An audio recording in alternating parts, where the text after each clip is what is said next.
Mafia حکومت کی نگرانی میں بنتا ہے یا حکومت کی اشیرباد سے بنتا ہے، اور اگر یہی کیفیت رہی تو آزاد کشمیر، مقبوضہ کشمیر میں تو لوگ بھارتی فوجی درندوں کی گولیوں سے مر رہے ہیں نا، یا بھوک سے مرنا شروع کریں۔ ہم ایسی بات بھی نہیں کرنا چاہیں گے کہ دشمن ہمارا جو ازلی دشمن بھارت ہے وہاں تک کوئی ایسا میسج چلا جائے ہو جائے گی۔ اور اگر یہی حالت رہی تو آپ پھر بتائیں کہ جو کشمیری زندہ ہیں وہ کیا کریں گے۔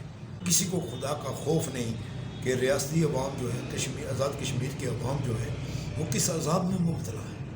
السلام علیکم ناظرین، میں ہوں آپ کا میزبان توقیر رون، اپنے پروگرام اپنی بات کے ساتھ، اور میرے ساتھ ہیں میرے، آپ کے، ہم سب کے اپنے پاکستان کے معروف صحافی ادیب ظفر اقبال نگینہ، جو کہ کرائم سوشل فیچر رائٹنگ میں خاص مقام رکھتے ہیں۔ اپنی بات اپنوں کے ساتھ کی جاتی ہے، اور آج اپنی بات کا آغاز پاکستان اور آزاد کشمیر میں بڑھتی ہوئی مہنگائی اور خاص طور سے آزاد کشمیر میں آٹے کی قیمتوں میں اضافے کی وجہ سے احتجاج کا جو سلسلہ جاری ہے اس سے شروع کروں گا۔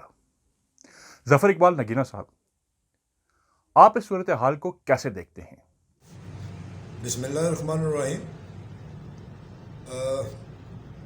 مجھے تو صحیح پوچھے تو سمجھ نہیں آ رہی کہ میں اپنی بات کا آغاز کہاں سے کروں، کیونکہ پاکستان میں اس وقت جو مہنگائی کا ازدہا ہے وہ غریب کو تو نکل ہی رہا ہے۔ اب کیسے سروائیو کریں گے لوگ، کتنی مشکلات کا شکار ہیں وہ لوگ جو محنت کش ہیں، مزدور طبقہ ہے، عام غریب آدمی ہے، تنخواہوں کا جو تناسب ہے وہ اخراجات کے کو کور ہی نہیں کر پا رہا کسی صورت بھی۔ آزاد کشمیر میں جو اس وقت آٹے کا بحران اور مہنگائی کا طوفان ہے، آزاد کشمیر میں دو اضلاع جو ہیں اس میں خصوصاً ڈسٹرکٹ کوٹلی اور میرپر، یہ وہ دو اضلاع ہیں جہاں بہت لوگ آسودہ حال ہیں۔ زیادہ تر لوگ جو ہے وہ یو کے میں ہیں، کچھ مختلف کنٹریز میں ہیں، کوئی امریکہ میں ہیں، تو وہ تو کسی نہ کسی طرح سروائیو کر رہے ہیں، لیکن چیخیں ان کی بھی نکل چکی ہوئی ہیں۔ جبکہ دوسرے اضلاع میں جو خصوصاً ربلا کوٹ ڈسٹرکٹ پونچھ کا ایریا ہے، یہ وہ علاقہ ہے جہاں کے جو معمولی ملازمتوں پہ لوگ پاکستان میں موجود ہیں، کچھ ہوٹلوں پہ ویٹر لگے ہوئے ہیں، کوئی کسی جگہ چھوٹا موٹا کام کر رہا ہے، تو اب ان کا وہاں کوئی اور وسائل بھی نہیں ہے کہ ان کا کوئی سلسلہ کاروبار جو چلا سکیں۔ تو حالات جو ہے نا اس قدر وہاں ٹائٹ پوزیشن میں آ چکے ہیں کہ جس کی وجہ سے لوگوں کا سروائیو کرنا مشکل ہوا ہے۔ یہ تو آج کی بات ہے۔ میں ذرا تھوڑا سا اور پیچھے جاتا ہوں۔ غالباً یہ بھٹو صاحب کا دور تھا اور آزاد کشمیر میں اس وقت مجاہد اول سردار محمد عبدالقیوم خان کی حکومت تھی، تو اسی طرح آٹے کا ایک بحران پیدا ہوا تو فارورڈ کوہٹا میں کچھ لوگوں کی اموات اس بھوک سے ہوئی۔ کتنے افسوس اور دکھ کی بات ہے کہ یہ سلسلہ آج سے نہیں ہے، یہ تب کا ہے۔ اس وقت بھی صورتحال یہ تھی کہ بھٹو صاحب کی کچھ باتیں جو ہے نا مجاہد اول سردار عبدالقیوم خان آن نہیں کرتے تھے، تو وہ اس کی سمجھیں یہ سزا بھی تھی، یا ان کو جھٹکا لگانا تھا، یا کچھ حالات کو اپنے بس میں کرنا، تو اس وقت بھی آٹے کا بحران تھا۔ اب بین ایک ایسی پوزیشن اس وقت موجود ہے کہ اس وقت پاکستان میں پی ٹی آئی کی حکومت ہے، وزیر اعظم پاکستان عمران خان ہے، اور آزاد کشمیر میں رجب فاروق حیدر وزیر اعظم آزاد کشمیر ہیں، اور وہ پاکستان مسلم لیگ جو ہے اس کی برانچ جو آزاد کشمیر میں شاخ ہے، آزاد کشمیر مسلم لیگ نواز گروپ۔ تو یہ جو چپکلش، یہ جو معاملات ہیں، یہ اقتدار کے بڑے جو لوگ ہیں نا، یہ آج سے نہیں ہے، یہ برسوں سے چل رہا ہے سلسلہ۔ وزیر اعظم آزاد کشمیر جو ہے ان کا کہنا ہے کہ 15 ارب کی جو ہے کٹوتی کر لی گئی ہے۔ آج تک کشمیری عوام یہ سمجھ نہیں پائے کہ یہ سارے معاملات کس لیے کیے جاتے ہیں۔ کیا یہ اگر بقول پرائم منسٹر آزاد کشمیر راجہ فاروق حیدر کے کہ 15 ارب کی کٹوتی وفاق نے کر لی ہے، تو کیا پاکستان حکومت نے اپنا ہاتھ کھینچ لیا ہے آزاد کشمیر کی سرپرستی سے؟ اگر کھینچا ہے تو اس کے پیچھے کون ہے، کیا عوامل ہیں اس کے؟ کیونکہ امریکہ کے وزٹ کے بعد، امریکہ میں ہونے والی اس کے سپیچ کے بعد وزیر اعظم پاکستان کی، مقبوضہ کشمیر میں تو حالات بہت ہی خراب ہو چکے ہیں۔ لیکن مقبوضہ کشمیر میں مہنگائی کا وہ طوفان نہیں ہے اب بھی، حالانکہ وہ بھارت جو ہے نا اس کو وہاں سے سپلائی ہوتی ہے سب اشیاء ضرورت جو ہے، لیکن آزاد کشمیر میں تو مہنگائی کا ازدہا ہے، وہ سب کو نکل رہا ہے، بچنا مشکل ہوا ہے لوگوں کا، کس طرح وہ سروائیو کریں گے. لیکن دیکھنا یہ ہے کہ اس کا ذمہ دار کون ہے. افسوس یہ ہے کہ کوئی شخص، کوئی ادارہ سنجیدگی سے اس کی جانب نہ کوئی نوٹس لے رہا ہے، نہ کوئی معاملات طے کیے جا رہے ہیں، اور یہ ایک تواتر سے معاملات چل رہے ہیں. ضلع پونچھ، مظفر آباد، وادی نیلم اور یہ نوکوٹ کا علاقہ آ گیا، چکار چکوٹھی کا علاقہ آ گیا، تو پسماندہ علاقے ہیں، پہاڑیوں پہ لوگوں کی گزر بسر ہو رہی ہے، چھوٹے چھوٹے رقبے ان کے پاس، وہاں نہ اتنی گندم کاشت ہو سکتی ہے کہ جو ان کی ضرورت پوری کر سکے. تو کس طرح وہ سروائیو کریں گے جب آپ آٹا اتنا مہنگا دیں گے؟ باقی چیزیں بھی اسی طرح ان کے بھی دام آسمانوں کو چھو رہے ہیں. اب ایسے حالات میں لوگ کس طرح سے اپنے آپ کو سنبھالا دے پائیں گے؟ جی غربت اور مہنگائی نے جہاں کچھ لوگوں کو خودکشی کرنے پر مجبور کیا ہے، وہاں پر جرائم میں بھی اضافہ ہوتا نظر آ رہا ہے. آپ کس کو اس کا مورد الزام ٹھہراتے ہیں؟ افسوس یہ ہے کہ نہ کوئی کسی کو شرمندگی ہے، نہ کسی کو کوئی ندامت ہے. اب 2 سال پہلے کی بات لے لیں، کراچی میں بھی ایسی صورتحال پیدا ہوئی تھی، اور وہاں کئی لوگ، کئی گھر اجڑ گئے. ایک شخص تھا، اس نے اپنے چوہے مار جو ادویات ہوتی ہیں وہ لے کے دودھ میں ڈال کے بچوں کو پلائی. بچے تو خیر زیادہ وہ اس کا ذائقہ تبدیل ہونے کی وجہ سے بچے تو دودھ زیادہ نہ پی سکے اور وہ ICU میں چلے گئے، لیکن ان بچوں کا باپ اس دنیا سے چلا گیا. لانڈی میں ایسے واقعات ہوئے. اور اب کمال یہ ہے کہ اس ملک کے جو ذمہ داران ہیں وہ عجب بیان دیتے ہیں.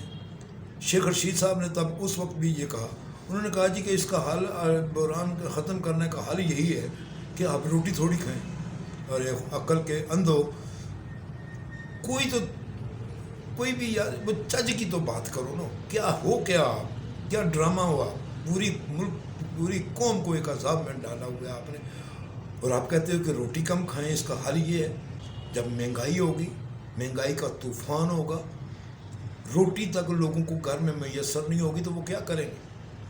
وہ کسی کا گھر لوٹیں گے، کسی عورت کا پرس چھینیں گے، اجرتی قاتل بنیں گے، پھر وہ اشتہاری ہوں گے. اس کے ذمہ دار کون ہیں؟ آپ جو ریاست مدینہ بنانے کے دعوے داری کر رہے ہیں، اس کا حل کون نکالے گا؟ ذمہ دار وہ لوگ ہیں جنہوں نے جو ایک مافیا بنے ہوئے ہیں. اور مافیا جو ہے ایسا نہیں بنتا، مافیا حکومت کی نگرانی میں بنتا ہے یا حکومت کی آشیرواد سے بنتا ہے، ورنہ قانون ہو، عمل درآمد ہو تو مافیا کا کیا اختیار ہے کہ وہ کچھ کر لیں. ان کو بنانے میں، ان کے ساتھ حصہ داری کرنے میں وہ لوگ شامل ہوتے ہیں جو اقتدار میں ہوتے ہیں، جو اختیار میں ہوتے ہیں. یہ صاحب اقتدار اور صاحب اختیار کیا جانے کہ عوام اس وقت کس مصیبت میں پڑے ہوئے ہیں. انہیں تو اپنے دعوے، وعدے سب بھول گئے، بس الزام تراشیاں ہیں، دھمکیاں ہیں. ان الزامات اور دھمکیوں سے، یہ الزامات کے کھیل جو ہے نا، یہ بہت پرانا ہو چکا. لوگ اب اس سے تنگ آ چکے ہیں. آپ جاؤ، وہ لوگ کہتے ہیں کہ آپ جاؤ باہر میں، جو مرضی کرو، مرو کھپو، لیکن ہمیں تو روٹی نصیب کرو ہونے دو نا. اچھا، اس تمام تناظر کو دیکھتے ہوئے آپ آزاد کشمیر کی عوام اور ان کے مستقبل کو کیسے دیکھ رہے ہیں؟ کشمیری عوام بہت کچھ سوچنے پر مجبور ہو چکے ہیں کہ وہ کریں گے کیا، فیصلہ کیا کرنا ہے انہیں. کیا پاکستان نے، وفاق نے کشمیریوں کی سرپرستی سے ہاتھ اٹھا لیا ہے؟ وہ کشمیری جو 48 میں پاکستان کی سپرویژن میں اپنے آپ کو دے دیا، کشمیر آزاد کرایا، ایک پارٹ پورا آزاد کرایا، لیکن ہوا کیا؟ وہ پارٹ میں سے بھی ہم کچھ حصہ کھو چکے ہوئے ہیں. پاکستان کی 3 جنگوں کے بعد، ہر جنگ کے بعد ہر آنے والی حکومت جو ہوتی ہے وہ پہلی حکومت پر الزام دیتی ہے کہ انہوں نے یہ کیا. ارے بابا، جس نے بھی کیا کیا اچھا کیا؟ اگر انہوں نے برا کیا تو آپ نے اچھا کیوں نہیں کیا؟ یہ سوال ہے اس وقت کشمیری عوام کا.